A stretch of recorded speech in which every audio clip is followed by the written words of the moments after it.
Jovem Pan Saúde. Olá, bem-vindo, bem-vinda ao Jovem Pan Saúde. Eu sou Lívia Zanolini e agradeço demais a sua companhia mais uma vez. No programa dessa semana vamos falar sobre o Julho Verde, uma campanha de conscientização sobre os tumores de cabeça e pescoço.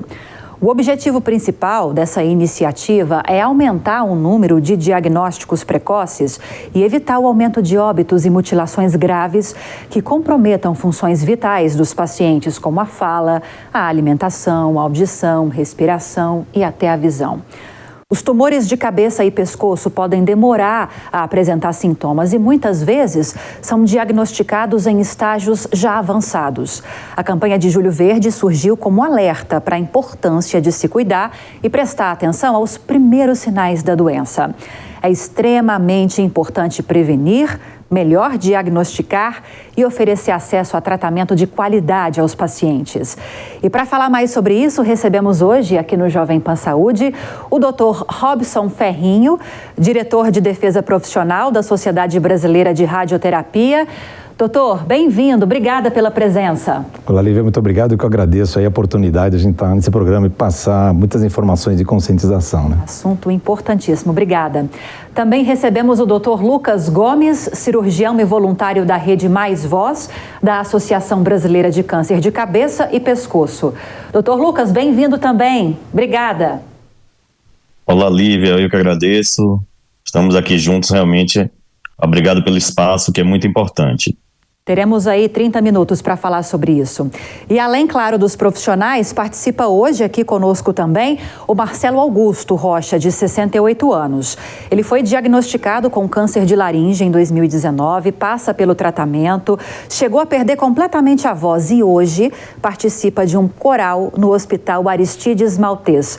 Marcelo, obrigada por estar aqui conosco para compartilhar suas experiências. Bem-vindo. Obrigado também, Lívia. Vamos lá, é um prazer. Prazer é nosso. Dr. Robson, que está aqui comigo, vamos começar com o senhor então. Nós temos um dado do Instituto Nacional do Câncer, o INCA, que aponta que anualmente no Brasil são registrados cerca de 40 mil casos de tumores de câncer na cabeça e pescoço. É um número muito elevado, correto?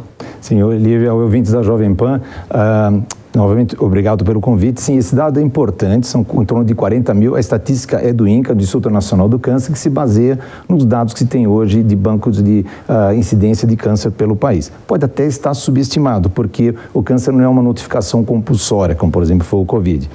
Mas desses 40 mil estão separados câncer de tireoide, que é em torno de 16 mil, cuja abordagem é diferente. O câncer de tireoide você opera facilmente, é fácil detectar um câncer de tireoide, e mais de 90% dos cânceres de tireoide ficam curados com a cirurgia.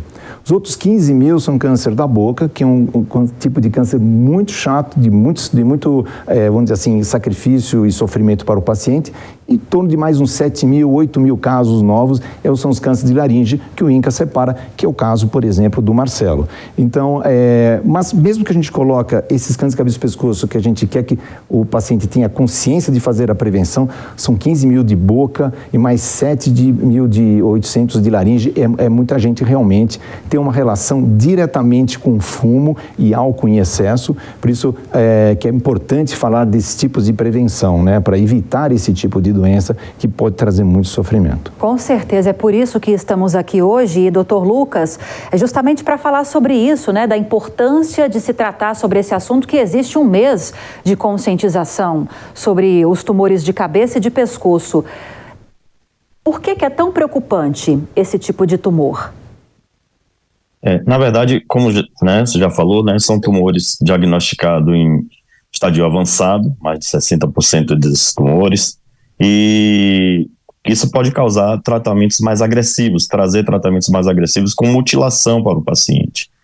Então, já tem um tempinho, 2014 foi proposto de ser o dia 27 de julho, Dia Mundial de Conscientização de Cabeça e Pescoço, e desde 2017 que fazemos a campanha Julho Verde. Então, depois de 5 anos, essa lei foi promulgada, foi a Lei 14.328 no ano passado. Então, o mês de julho é uma lei federal para a conscientização do câncer de cabeça e pescoço. Isso obriga que os gestores façam ações para tentar conscientizar a população, e é isso que você está oferecendo para a gente aqui.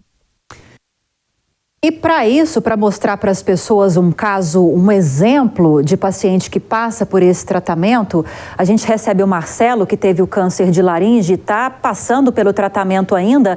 Queria que você compartilhasse sua experiência com a gente, Marcelo. Como você descobriu, por que tipo de tratamento você passou, como foi esse tratamento e como é a sua vida agora também? Olha, em 2017 eu sofri um atentado e recebi uma facada na barriga. Fui socorrido e depois de curado, minha voz foi perdendo volume, fui ficando praticamente afônico. Então eu consegui marcar o otorrino, foi o meu primeiro passo, e foi logo diagnosticado. É um tratamento doloroso, porque nós saímos praticamente complicado qualquer situação de entrar no centro cirúrgico e sair totalmente mudo, sem ter opções de fala. Isso foi muito doloroso para mim, mas eu consegui aos poucos ir me reabilitando com tratamento médico, com a fonoaudióloga, a doutora Kelly, e fui chegando ao ponto de começar a falar de um tipo de voz esofágica com laringe eletrônica, e hoje eu uso uma prótese fonatória que me permite falar bem e ser bem compreendido. Perfeito, conseguimos compreendê-lo completamente mesmo. Que bom que você conseguiu chegar nesse momento do tratamento, Marcelo. Ficamos felizes por você. Agora, antes de passar para o senhor, Dr. Robson, já que o Dr. Lucas está aqui para falar exatamente, mais ainda com detalhes, a respeito desses tumores na laringe, queria que o senhor explicasse um pouquinho mais sobre esse tratamento do Marcelo, Dr. Lucas, e também dessa laringe eletrônica que ele disse que ele usa. O caso do Marcelo é comum para quem passa por esse tipo de câncer ou não? Infelizmente, a maioria dos cânceres são diagnosticados em estadiamento avançado, e isso requer cirurgias mutilantes, né? A cirurgia mutilante seria a laringectomia total, a retirada do órgão da voz, que foi o que aconteceu com o Marcelo, né? Então, após a retirada do órgão da voz, existem 3 formas de reabilitação vocal. A voz esofágica, que ele falou, que tentou falar, é a voz mais fisiológica de ser adquirida, mas é muito difícil, 30% dos pacientes conseguem adquirir. A laringe eletrônica, que não é o caso dele, é um microfonezinho que o paciente coloca na região e vai ter aquela voz robotizada. E o que ele usa aí é a prótese fonatória, que é a melhor forma de reabilitação, tem cobertura pelo SUS, e o paciente, mais de 98% deles conseguem reabilitar e tendo uma voz de qualidade boa a excelente, que é o caso de Marcelo. Perfeito. Agora, Dr. Robson, antes de a gente falar mais de tratamento, porque como o senhor explicou no início, quando a gente fala de tumores de cabeça e pescoço, a gente fala de um universo muito grande de possibilidades, eu queria falar de prevenção. Como prevenir esse tipo de tumor? Olivia, é importantíssima a sua pergunta, tá? Explicando que a prevenção, nós temos 3 níveis de prevenção, tá? Que é importante a população saber. A prevenção primária, secundária e terciária. O que é prevenção primária? A prevenção primária é algo que você faz para evitar o aparecimento do câncer. No caso de cabeça e pescoço, qual é a melhor medida? Não fumar e não exagerar no álcool. Então, isso evita que você desenvolva a doença. Prevenção secundária é que a gente chamou de detecção precoce. Muita gente fala, vou fazer um exame de prevenção, fazer uma mamografia, fazer um exame, tudo. Isso é detecção precoce, é prevenção secundária. No caso de cabeça e pescoço, como que isso deve ser feito? Qualquer ferida, sinal suspeita na boca, gengiva, no palato, na língua, que não cicatriza, procurar um otorrino, um médico imediatamente. E mesma coisa como aconteceu com o Marcelo. Está perdendo a voz, está com rouquidão, imediatamente procurar um otorrino, principalmente se tem uma história de tabagismo, para se poder fazer uma laringoscopia, quem sabe diagnosticar numa fase inicial. E como bem colocou aqui o nosso convidado, o Dr. Lucas, quanto mais precoce detectar, menos agressivo, menos mutilante é o tratamento. Às vezes ele pode até ir por uma radioterapia e evitar uma cirurgia e ser curado com isso apenas. Então, essa conscientização é muito, muito importante. Aqueles pacientes que fumam bastante, sempre tem que estar atento a isso. E a prevenção terciária é o tratamento propriamente dito, na cirurgia ou radioterapia. Agora, Dr. Robson, ainda para o senhor, o Dr. Lucas trouxe um dado muito importante para a gente. Cerca de 60% dos casos de tumores na cabeça e no pescoço são detectados tardiamente. O senhor trouxe uma das possibilidades de sintomas, né, que é a rouquidão. Existem outros também que servem de alerta para as pessoas? Sim, os principais é detectar qualquer ferida na boca, na língua, né? Dificuldade de deglutir, dificuldades de respirar até, ou está respirando e está com a forma como se fosse uma rouquidão, né, e um ronco, né, um barulho de fonação, e no caso mudança da voz. Qualquer sintomas desse tem que se procurar o médico para se fazer o exame, não ir adiantando e deixando que a doença progrida. A doença progredindo realmente pode trazer bastante problema, repercussão negativa, e aí o tratamento alterar a qualidade de vida do paciente. Sim. Esses exames, Dr. Lucas, que o Dr. Robson falou que são importantes de serem feitos, essenciais para se iniciar efetivamente um tratamento, como geralmente são esses exames? Ou quais são geralmente esses exames? Na verdade, muita coisa é exame físico, né? A gente escova os dentes 2 vezes por dia, habitualmente, né? Então a gente precisa olhar a nossa boca, né? Então os pacientes que têm sintomas, como o Dr. Robson falou aí, mais de 15, 20 dias com a ferida, uma afta que não cicatriza, a gente precisa procurar o colega, né? Precisa procurar um cirurgião de cabeça e pescoço, um otorrino, um clínico geral. A rouquidão, a laringoscopia é feita pelo cirurgião de cabeça e pescoço, pelo otorrino, ultrassom do pescoço, né? Um caroço no pescoço que não desaparece. Então, são várias patologias, né, que a gente tem que ir uma por uma, mas no geral a gente tem que dar atenção nisso, nesse tempo, né, os 15, 20 dias que não melhora, e procurar assistência médica, sim. E esse tratamento, a gente vai fazer agora uma explicação bem prolongada, o tratamento é algo que exige tantos passos e tantos processos, mas de uma forma geral, Dr. Lucas, como é esse tratamento? São casos diferentes, mas dá para passar algumas ideias, algumas explicações para a gente agora? Dá sim, com certeza. Na verdade, assim, eu sou cirurgião de cabeça e pescoço, eu vou puxar a sardinha, a brasa para a minha sardinha, né? A maioria dos cânceres sólidos, né, o melhor tratamento, cirurgia. A gente sabe que tem tratamentos, tem cânceres iniciais que têm chances de cura semelhantes com a radioterapia exclusiva, mas na maioria das vezes a gente, né, puxa para a cirurgia, na maioria dos casos de câncer de cabeça e pescoço.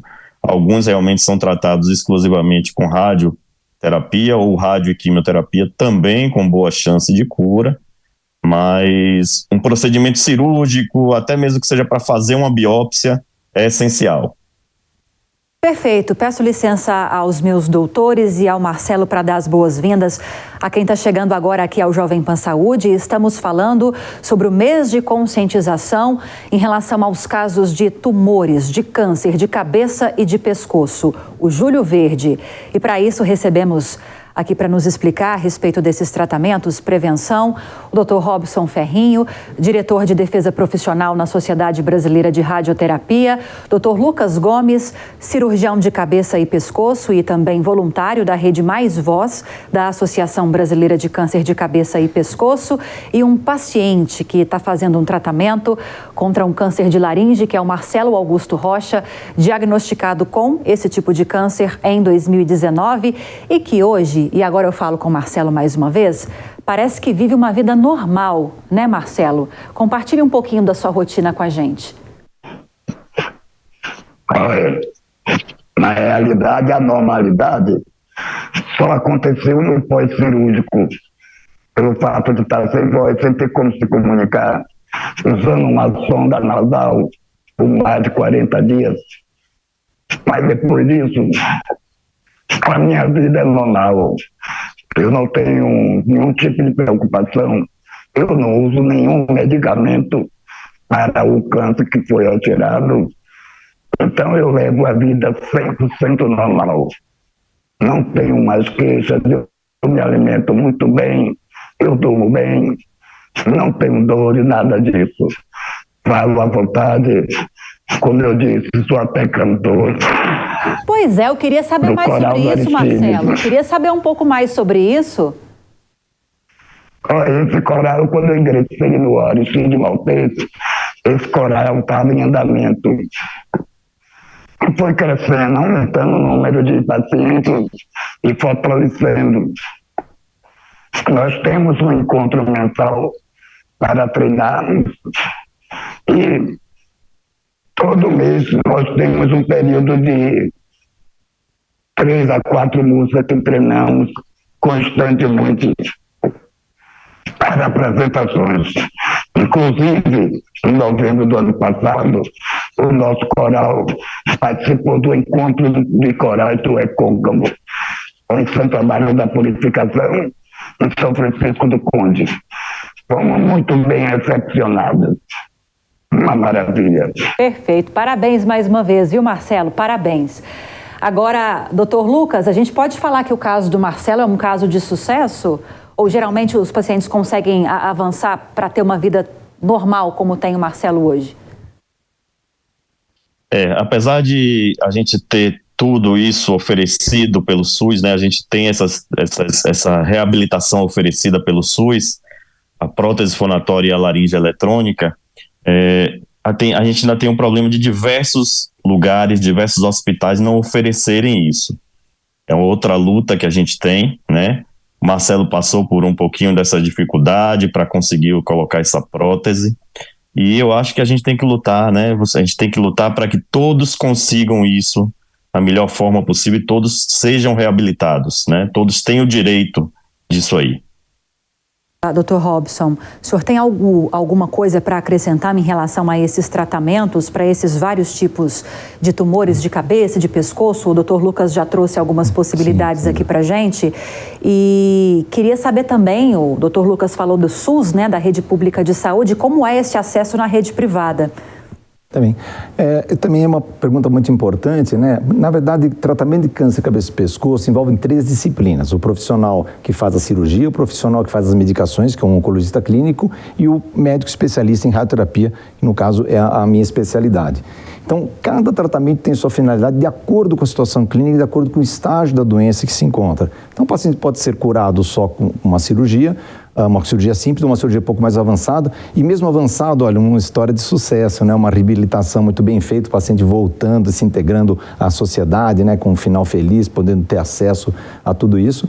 E também pode ser feita uma radioterapia, muitas vezes você usa a radioterapia para 2 coisas, para curar o câncer mesmo, como uma alternativa à cirurgia, a gente consegue isso com bastante sucesso em tumor, por exemplo, de corda vocal inicial, alguns casos de lábio e de língua inicialmente, às vezes associado, como bem falou também o Dr. Lucas, às vezes associado com a quimioterapia para aumentar o efeito da radioterapia. Então a gente faz tanto para curar como para prevenir após uma cirurgia. Faz uma cirurgia que o tumor está muito avançado, você pode usar a radioterapia como uma prevenção para evitar que o tumor volte. Isso vai depender muito do achado cirúrgico, né? Então, e hoje a gente tem uma evolução muito grande da radioterapia. A radioterapia hoje ela é feita de uma forma bastante segura, com uma diminuição substancial das sequelas. Isso foi graças a uma técnica nova chamada modulação da intensidade do feixe, que chama IMRT, que hoje está acessível no rol DNS, os pacientes que têm os planos de saúde, e a Sociedade Brasileira de Radioterapia está trabalhando para que isso também seja incorporado ao SUS, isso é através da Conitec, e obviamente isso depende de análise, de orçamento, de custo, tudo e sempre é um grande desafio no Brasil quando você quer ir incorporando novas tecnologias, medicamentos no âmbito do SUS, né? Mas o fato é que hoje é possível a gente ter sucesso em várias situações, mas voltando ainda, é bom sempre enfatizar, é sempre bom prevenir do que remediar, né? Então é importante, eu acho que a principal mensagem de deixar aqui é que os pacientes, principalmente, tentem parar de fumar. A primeira coisa, acho que a pior atitude de um ser humano é o fumo. O fumo só traz doença. Mas aqueles que fumam, sempre fica muito, muito alerta a qualquer alteração na região da cabeça e pescoço. O senhor falou mais cedo, no início da entrevista, Dr. Robson, o senhor falou sobre o câncer de tireoide ser o mais comum, né? Para essa região de cabeça e pescoço, ou um dos mais comuns? Não, ele está entre os mais comuns. Por exemplo, na estatística do INCA, em torno de 16 mil casos. Já está em 9ª posição. Se somar cavidade oral e laringe, dá um pouco mais, né? Mais chance de cura, mas foi isso que o senhor explicou? Mas o câncer de tireoide ele é muito mais facilmente diagnosticado. Sim. Por quê? Porque você percebe o nódulo.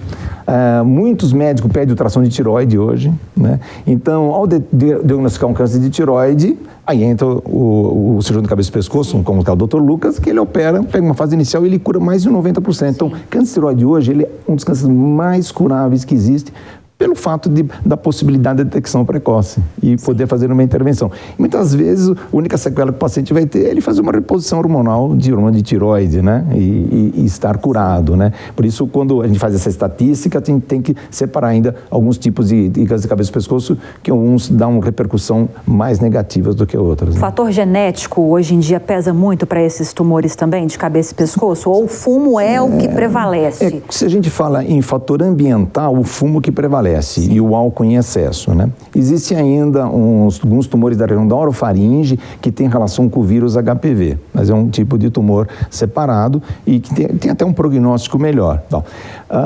Então, o que acontece? A parte genética, há uma hipótese de que todo câncer ele aparece e tem um fundo genético. Isso é uma associação já de uma predisposição genética em cima de um fator ambiental. Já deve ter ouvido falar, mas eu tive o meu avô fumou até os 90 anos e não aconteceu nada. Porque ele tinha genes que o protegiam do câncer, chamados oncogenes. As pessoas não têm. Quando você tem alguma alteração genética, é porque você perde a proteção contra o câncer. Porque o nosso sistema imunológico nos protege contra o câncer. Você tem células cancerígenas todo dia rodando no seu corpo, o nosso sistema imunológico ele elimina. Quando você tem algo genético, isso é muito difícil de detectar. Hoje você tem alguns painéis genéticos, por exemplo, em câncer de mama, que você identifica e você já sabe que aquela mulher tem uma predisposição maior a ter o câncer de mama. Para a cabeça e pescoço não temos nenhum desses genes ainda claramente detectável, né? Mas o fato é que alguns pacientes vão ter uma probabilidade maior de ter câncer de cabeça e pescoço do que outras fumando. Vamos supor que todo mundo fume, a incidência vai ser diferente justamente por causa dessa predisposição diferente. Sim. Agora, Dr. Lucas, a gente está mostrando aqui o exemplo do Marcelo, que foi diagnosticado em 2019, mas mais ou menos, de uma forma geral, esses tratamentos duram quanto tempo? Na verdade, assim, depende muito, é muito individualizado, né? Outra coisa que o Dr. Robson falou, a gente falou do cirurgião de cabeça e pescoço, do radioterapeuta e do oncologista. Geralmente, assim, a especialidade de cabeça e pescoço é a especialidade que mais envolve multidisciplinariedade. Eu sempre falo que quando a gente vai falar, a gente vai citar as especialidades, a gente sempre esquece alguém, né? Tem a fono, tem a nutrição, tem a psicóloga, tem a fisioterapia, a farmácia, a enfermagem, né? Então, assim, a duração de tratamento é muito variável. O que eu levo de vida, que eu aprendi onde eu fiz a residência, é que eu não dou alta a esses pacientes. Então, esses pacientes ficam fazendo acompanhamento durante longo prazo. Eu percebo quando o Marcelo conversa que ele coloca os dedos sobre esse aparelho que ele tem. Qual que é o nome mesmo do aparelho que o Marcelo falou? A prótese fonatória. A prótese, sim. Por quê? Precisa colocar ou é uma mania que o Marcelo, de repente, adquiriu com o tempo? Pois é, a prótese fonatória é um aparelhozinho que a gente coloca entre a traqueia e a parte da faringe, né? Então, o que você vê ele colocando, ele apertando o dedo, isso aí é um adesivo. Ele usa um filtro adesivo, que esse filtro, ele funciona como o nosso nariz. Filtrar o ar, umidificar o ar, purificar, né? Então, assim, as bactérias, os vírus, esse filtro consegue reter. E isso também é uma luta da gente, o SUS não disponibiliza, então a gente tem lutado para que isso entre na tabela do SUS. E aí o que é que ele faz? A prótese está lá dentro, não dá para ver.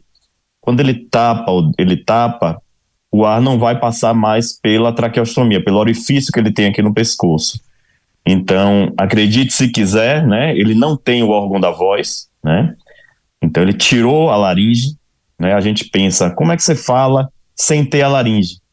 Então ele tapa, o ar vai passar pela prótese, vir pela parte da deglutição, que seria a faringe, passar pelos órgãos ressoadores, né, da parte superior e dar a voz. Então essa é a nova voz dele.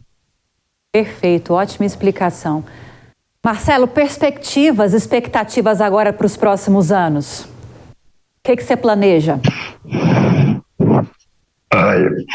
As expectativas é que não me surja mais nenhum tipo de doença.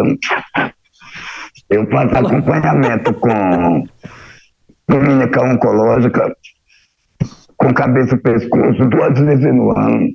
Nunca tomei remédio pós-operatório. Então, a expectativa que eu tenho é essa, para os próximos anos, que não me surja nenhuma doença grave, que eu não precise mais ir para centro cirúrgico. Perfeito. O senhor é satisfeito com o tratamento? Está satisfeito? Com certeza, absolutamente 100%. Perfeito. Muita saúde. Porque, como o doutor Lucas falou, eu levei um tempinho para conseguir implantar essa prótese. Foi uma luta grande para conseguir entrar no hospital. Pois bem, hoje eu troco de ano em ano, de 6 em 6 meses. E, como eu acabei de falar, não tenho nenhuma dificuldade. Por isso que eu estou satisfeito, agradecido a Deus, porque eu fiz uma cirurgia de risco, mas já estou aí há quase 5 anos, sem nenhum tipo de recaída no local operado. Perfeito. Muita saúde, seu Marcelo, muita saúde para o senhor. Agora a gente chegou quase que no finalzinho do programa, temos 2 minutinhos, 2 minutos, um para cada, para os meus especialistas aqui trazerem as orientações e explicações condensadas mais importantes do tema de hoje. Começo com o senhor. O Dr. Robson. Muito obrigado pelo espaço aí final. Informações importantes. Eu acho que aquelas pessoas que têm o hábito de fumar, primeira coisa, procurar algo para que se livre deste vício, porque, como eu disse, só traz doença, entre eles os tumores da cabeça e pescoço, que pode ter uma repercussão muito sofrida para o paciente. Não abuse do álcool e sempre procure assistência médica em qualquer sintoma que esteja desconfiado que pode ter algum problema. Não atrase a ida ao médico, principalmente se tiver esse histórico. E ao médico sempre procure um especialista e uma vez diagnosticado um tumor de cabeça e pescoço, consultar o cirurgião de cabeça e pescoço, o médico especialista em radioterapia, para que isso seja decidido de uma forma entre as disciplinas, da melhor forma possível para atingir o seu máximo de curabilidade, né? E hoje a gente tem todas essas ferramentas em mão para oferecer o melhor possível para o paciente. Ou seja, Dr. Lucas, uma vez o paciente diagnosticado com algum tipo de tumor na cabeça ou no pescoço, existem muitos recursos. A palavra é esperança. Com certeza, sempre, né? Todo câncer tem que ser tratado, curado, né? Sempre que possível. Então, precisa, como o Dr. Robson reforçou aí, né? Cessar hábitos de vida. São cânceres que são evitáveis. Etilismo, tabagismo, sexo protegido. E fora hábitos de vida, né? Alimentação saudável, praticar atividade física. A expectativa que você falou para Marcelo, a expectativa para esse ano, temos muitas expectativas. Né? O mês de julho aí, a gente vai para trás aí que ele vai trabalhar muito nesse mês de julho. Dia 20 ele tem a apresentação do coral. Boa! Então todos que tiverem uma oportunidade Marcelo, de mandar um vídeo, é muito emocionante vê-los cantar, voltar à vida social. Maravilha, parabéns pelo trabalho também junto à associação. Queria agradecer aos meus convidados hoje, o seu Marcelo, falamos também com o Dr. Lucas, com o Dr. Robson Ferrinho, diretor de defesa profissional na Sociedade Brasileira de Radioterapia. Os dados completos aqui também do Dr. Lucas Gomes, cirurgião de cabeça e pescoço e voluntário da Rede Mais Voz, da Associação Brasileira de Câncer de Cabeça e Pescoço, e o nosso paciente convidado maravilhoso, Marcelo Augusto Rocha, diagnosticado com câncer de laringe em 2019 e que está muito bem passando pelo tratamento. Muito obrigada pela participação de todos vocês. E a você que esteve nos acompanhando aqui no Jovem Pan Saúde, obrigada pela audiência e pela companhia. Espero que você tenha gostado do programa de hoje. Se tiver alguma dúvida ou sugestão, é só enviar aquele e-mail para a gente, saude@jovempan.com.br. Para rever essa e outras entrevistas, é só acessar o canal Jovem Pan News e também o aplicativo da Panflix para Android e iOS. Um grande abraço para você e até a próxima. Jovem Pan Saúde. Realização Jovem Pan News.